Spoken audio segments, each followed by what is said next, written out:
Hi there, and welcome to me, Audrina Lane, again with the next chapter from my debut novel, Where Did Your Heart Go? And this week we are now on to chapter 52, so we actually haven't got that many more to go. So sit back, relax and enjoy. I watched as the handle dropped and released the catch. I took a deep breath as the door opened and I was staring into the face of my first love. My only love. James moved aside as I stepped past him into the room. I felt sick with nerves, but something stirred inside me.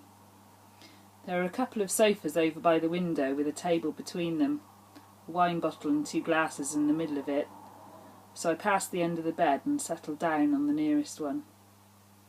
James shut the door and took the seat opposite me. "I'm glad you came. Would you like a glass of wine?" "Yes, that would be nice," I managed, hoping he wouldn't notice the tremble in my voice. He handed me the glass and I took a quick sip before placing it on the table. My hands were shaking so much that I feared I would drop it. Then I waited, wondering if I had to speak first or would he. The room was so silent that a car alarm sounded from the car park startled us both. He placed his glass next to mine and cleared his throat. "Well, I guess I better go first," he said. I nodded and gave him a tentative smile. "I never thought I'd be lucky enough to see you again, let alone be sitting here talking to you. You can imagine how shocked I was when I found out your daughter Charlotte was my son's new girlfriend." He paused. "Yes. At least you found out earlier than me," I said, remembering the moment in the auditorium. I knew that this was the best chance I would ever have of meeting you again and being able to explain why I did what I did, James said. Sorrow and pain tinged his blue eyes. I thought back to the moment he walked out of the door. A teardrop started to form under my eyelids, so I blinked it away. "I didn't really tell you the truth back then," James said, "and for that I'm truly sorry, but I thought at the time it was for the best." "But how could lies be for the best?" I exclaimed, feeling angry and confused. "I wanted to stop you from seeing my indiscretion and weakness," James confessed. I looked up again and saw a tear trembling on his eyelash. He reached and refilled his glass so that he could take a gulp. "I had a one-night stand with Felicity," he admitted. "How could you? With her?" I spat, my anger now evident. "It happened on the night of the leaving do. Felicity offered to drive me home and I was drunk. So she pulled into a lay-by and jumped on me." "So, you were overpowered by a woman," I retorted. "Well, I was missing you and... His voice trailed off. I watched as he put his head in his hands and sobbed. Silence reigned for what seemed like an age, but was probably only a few minutes. I took another sip of my wine and found a pack of tissues in my bag. I slid it across the table, and as James reached for it, our fingers touched. I felt a shock pass between us as we pulled away and looked up into each other's eyes. I tried to forget it, and Felicity didn't say anything until a couple of months later, when she told me she was pregnant, and that it was mine. "Was that the night I saw you together in the nightclub?" I asked. "Yes, it was." "So, why didn't you tell me the truth then?" "I didn't want to hurt you, and at that stage I thought that I could work things out and still be with you, and that perhaps the baby wasn't mine. I told her I'd support her and my baby, but that I didn't love her. But she told me that it didn't finish with you, that if I didn't finish with you, she would tell you that we'd been having an affair for months. She then said if I stayed with you, I'd never see my child." He let the words sink in with me as I realised that he'd been placed in an impossible situation. "I can't say that I'm sorry to have chosen my eldest son over you. It was the hardest decision of my life, and one I still have to look at every day," he murmured. "We tried to make things work between us for the sake of Darren, but it was awful, and I tried to leave her a couple of times, and then Mitchell came along." He paused again. "I thought I'd broken up with you as gently as possible so that you could move on and be happy without me. I also wanted to make sure that Felicity never hurt you, as you deserve better than that, than me. He struggled to get the words out. But you did hurt me, and yes, so did Felicity. You hurt me so much that I thought my life was over, especially when you sent the invitation to your wedding, I said, letting my words sink in. But I never wanted you to know about the wedding, as I knew it would kill you. She must have sent that. You must believe that it wasn't me, James implored. I looked into his eyes and saw tears falling, mine joining. He pushed the tissues back and I dabbed at my eyes. It arrived on New Year's Eve as I was trying to get over you as best as I could. Sarah and Chris took me out to a nightclub and I tried to forget about the invitation that was home, taunting me, telling me that you never really cared for me, I stuttered. Well, after midnight I was dancing with Mark and our song started to play. And I realised that I could never forget you, and I ran away from the club. I reached the house and something broke inside me. The darkness I had been battling overwhelmed me and I just wanted to escape all my feelings of despair. I reached down as tears fell and checked down my cheeks. Slowly I pulled up my sleeves on my shirt and held out my hands to him, palms upwards. I watched as he slowly looked down and realised what the scars on my wrists meant. I heard him choke on his sob as he reached out to take my hands in his. His fingers gently ran over the raised scar tissue. James looked up into my eyes and I saw the anger there, anger at himself and at his ex-wife. We both continued to cry as he held my hands in his.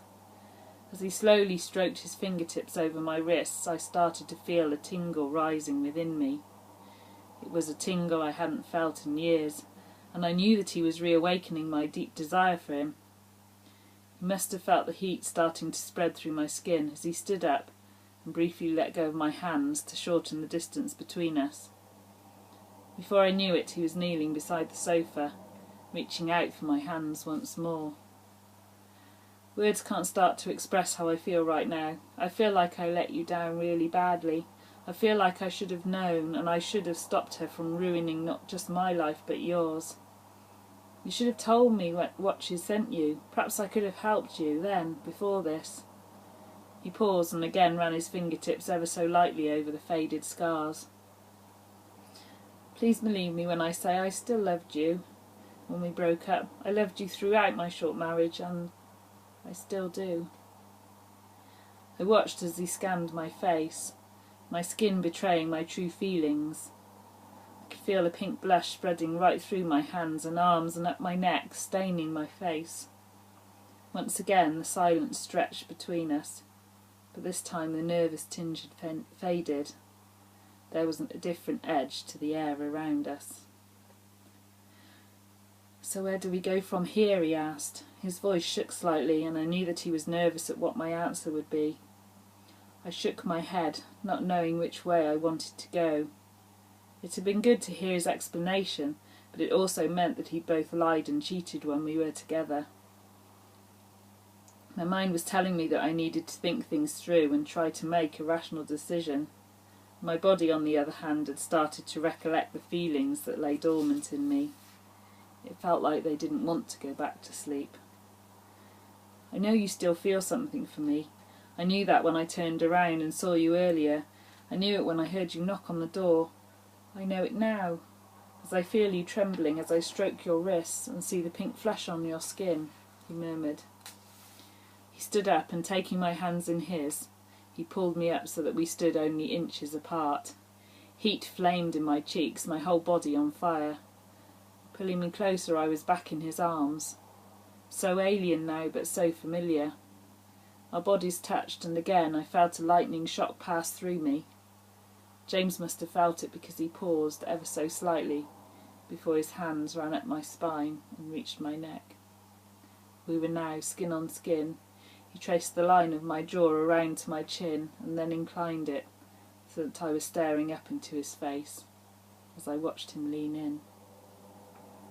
Closing my eyes, I felt the room start to spin as his lips brushed mine ever so softly.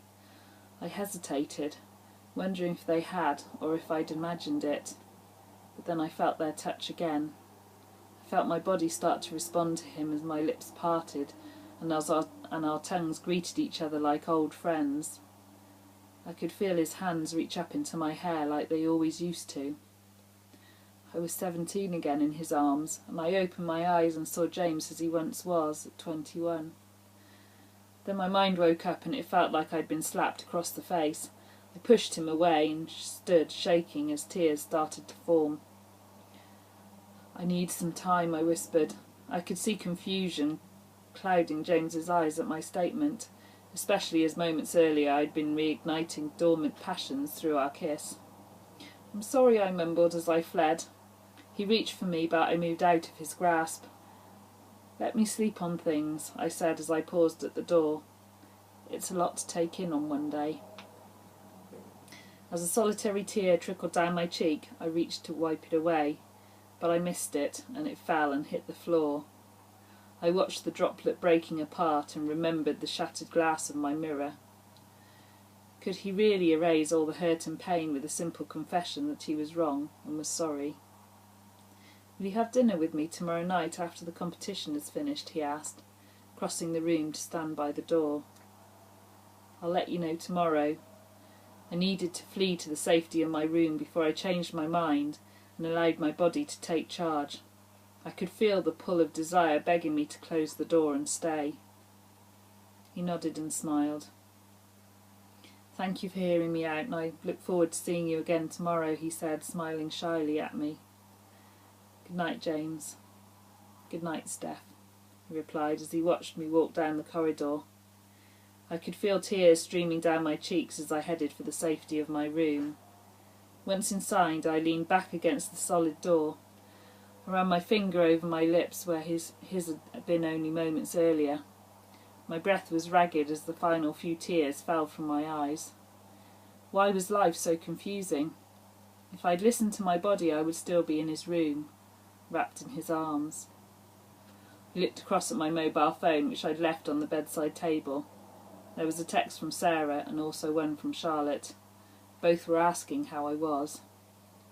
I removed my clothes and crept under the cool sheets, laying there looking up at the ceiling and trying to figure out what was best. After all, it was not just my life, but that of my daughter. Could I risk going back and facing heartache once more?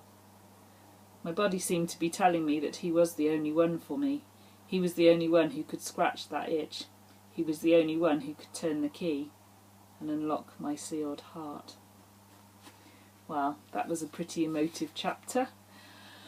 Take a deep breath or a nice long cup of tea and relax and wonder what's going to happen next. What decision is she going to make? In the meantime, obviously, if you really can't wait until next week and me reading it to you, then pop across to Amazon, where you can buy the book for a very reasonable price of 99p or 99 cents for your Kindle copy. Also, paperbacks are available there, and if you want to get them signed by me, please get in touch, as I'm always happy to do that. In the meantime, take care, and I'll see you again soon. Bye for now.